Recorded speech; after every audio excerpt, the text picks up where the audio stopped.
പോക്കോ X6 Neo 5G. Yes, പോക്കോയുടെ പുതിയ device ആണ് പോക്കോ X6 Neo 5G.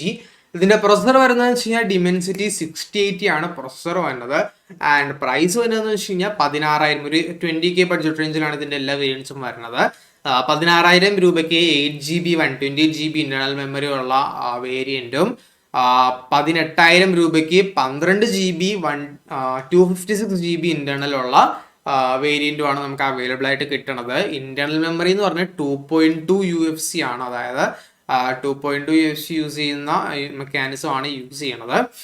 And ഇനിയിപ്പോൾ ഇതിന്റെ ക്യാമറയുടെ കേസാണ് വരുന്നത്. ക്യാമറയുടെ കേസിൽ തമാശയാണ് ആക്ച്വലി. എന്താണെന്ന് വെച്ച് കഴിഞ്ഞാൽ 102 മെഗാപിക്സൽ 108 മെഗാപിക്സലുള്ള ക്യാമറയൊക്കെ ഉണ്ട്. 108 മെഗാപിക്സലുള്ള primary camera, 2 megapixel depth sensor എല്ലാം ഉണ്ട്. പക്ഷെ വീഡിയോ എടുക്കാനായിട്ട് നിങ്ങൾക്ക് HD 1080pയിലാണ് നിങ്ങൾക്ക് വീഡിയോ എടുക്കാൻ പറ്റുള്ളൂ. അത് വേറെ കാര്യം. ഇനിയിപ്പോൾ ഫ്രണ്ട് ക്യാമറയുടെ കേസ് വരാണെന്നുണ്ടെങ്കിൽ 16 മെഗാപിക്സലിലെ ക്യാമറ നമുക്ക് തന്നുണ്ട്, പക്ഷേ HDയിലാണ് വീഡിയോ എടുക്കാൻ പറ്റുള്ളൂ.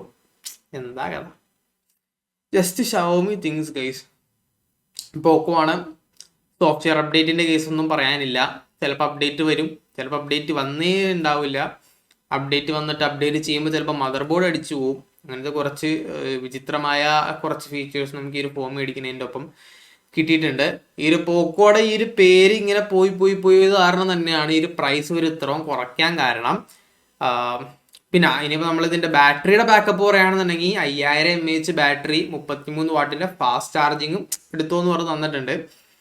ഇനിയിപ്പോൾ നമ്മൾ ഇതിൻ്റെ ഡിസ്പ്ലേയുടെ കേസാണ് നോക്കണേന്നുണ്ടെന്നുണ്ടെങ്കിൽ 6.67 ഇഞ്ചുള്ള ഡിസ്പ്ലേ ആണ് കിട്ടുന്നത്. നമുക്ക് 120 Hz റിഫ്രഷ് റേറ്റും കിട്ടുന്നുണ്ട്. അമോലെഡ് ഡിസ്പ്ലേ ആണ് നമുക്ക് കിട്ടണേ. And in display finger print sensor ഒന്നും പ്രതീക്ഷകൾ പോകണ്ട. In display finger print sensor ഒന്നും ഇല്ല. സൈഡിൽ ഒരു ഫിംഗർ പ്രിന്റ് സെൻസർ ഉണ്ട്. അത് വെച്ച് നിങ്ങൾക്ക് വേണമെന്നുണ്ടെങ്കിൽ ഡിവൈസ് അൺലോക്ക് ആകാം. പക്ഷെ അത് കുഴപ്പമില്ല. 16,000-18,000 രൂപയുടെ ഒരു ഡിവൈസ് ആണ്. അതിന് സൈഡിലുള്ള ഫിംഗർ പ്രിന്റ് കുഴപ്പമില്ല പോട്ടെ. എന്നാലും 102 മെഗാപിക്സലിൽ ഈ HD വീഡിയോ മാത്രം എടുക്കുക എന്നുള്ളത് എന്ത് ഉദ്ദേശത്തിലാണ് അവർ ആ സാധനം ഇങ്ങനെയൊക്കെ ചെയ്ത് കൊടുത്തതെന്ന് എനിക്കറിയാം. ഈ 108 മെഗാപിക്സലൊന്നും ഉണ്ടാവില്ല ചിലപ്പോൾ. ഇത്തിരി പരസ്യത്തിൽ പറയണ മാത്രം ഉണ്ടാവുള്ളൂ. വല്ല ചെറിയ ഇതിൻ്റെ സെൻസറോ എല്ലൊക്കെ ആയിരിക്കും, അറിയാൻ പാടില്ല. Okay, just Xiaomi things leave it. ഇതിൻ്റെ ഈ ഒരു ഫീച്ചറൊക്കെ പറഞ്ഞനുസരിച്ച് നിങ്ങൾക്ക് എങ്ങനെ ഉണ്ടെന്ന് നിങ്ങൾ തന്നെ ഒന്ന് പറയാം. താഴെ കമൻറ്റ് ബോക്സിൽ പറയാം. നിങ്ങൾ മേടിക്കില്ല മേടിക്കണ്ടെന്ന് ഞാൻ പറയുള്ളൂ. HD വീഡിയോക്ക് ഇപ്പം ആരെടുക്കണേ? എല്ലാവരും 4Kയിൽ കുറഞ്ഞ പരിപാടിയിൽ ഒറ്റെണ്ണത്തിലും HD വീഡിയോ HD ഇത് പോട്ടെ എന്ന് പറഞ്ഞ ഇതാണ് വന്നെ. പ്രൊസസ്സറിൻ്റെ കേസ് വരികയാണെന്നുണ്ടെങ്കിലും പ്രൊസസ്സർ 16,000 രൂപയ്ക്ക് ഇതിലും ബെറ്റർ പ്രൊസസ്സേഴ്സ് കിട്ടും. എന്നാലും ഒരു മീഡിയോക്കർ പ്രൊസസ്സർ എന്ന് പറയുന്നുണ്ടെങ്കിൽ നമുക്ക് പറയാം 6080 അത്യാവശ്യം നിരക്കേടില്ലാത്ത പെർഫോമൻസ് ഒക്കെ കിട്ടും. പക്ഷേ 6080 12GB റാമിനുള്ള സാധനമൊന്നും ഇല്ല ആക്ച്വലി. അത് നോക്ക് നിങ്ങൾ എടുക്കണ്ടെങ്കിൽ ആരെങ്കിലും. വേറെ നല്ല ഓപ്ഷൻസ് ഒക്കെ ഉണ്ട്. ഇതിനേക്കാളും ഒരു 4,000-6,000 രൂപയൊക്കെ ഒന്ന് പൊക്കി കഴിഞ്ഞ് കഴിഞ്ഞാൽ നമുക്ക് നത്തിങ്ങിൻ്റെ 2 ഒക്കെ കിടപ്പുണ്ട്. നല്ല ഫോണാണ്.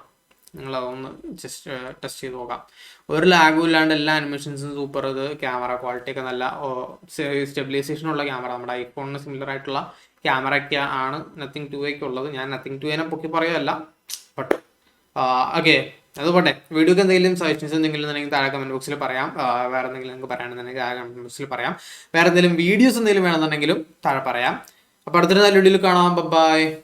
Anything you want, anything you need. Your mind's got the key ingredient, it's belief. Better see with the negativity, but I just slide right by